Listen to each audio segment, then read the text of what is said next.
এই সেই খেজুর বাগান, যে বাগানে প্রত্যেকটি চারা প্রিয় নবী হযরত মুহাম্মদ সাল্লাল্লাহু আলাইহি ওয়াসাল্লাম নিজ হাতেই রোপণ করেছিলেন।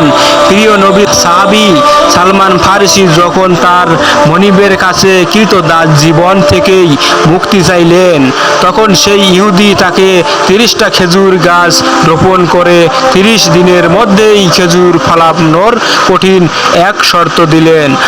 তখন প্রিয় নবী সাল্লাল্লাহু আলাইহি ওয়াসাল্লাম ফারসিকে নিয়ে গাছগুলি রোপণ করলেন এবং সালমান ফারসিকে বললেন, তুমি সবগুলি খেজুর গাছ পানি দেওয়ার আগ পর্যন্ত পেছনে তাকাবে না। সালমান ফারসি যখন সবগুলি গাছে পানি দেওয়া শেষ করে পেছনে তাকালেন, তখন দেখলেন সবগুলি গাছে খেজুরের পরিপূর্ণ হয়ে গেল। সুবহানাল্লাহ, আল্লাহু আকবার। ঘটনাটি প্রথম জেনে থাকলে এই ভিডিওটি লাইক দিয়ে চ্যানেলটি সাবস্ক্রাইব করে সুবহানাল্লাহ লিখবেন।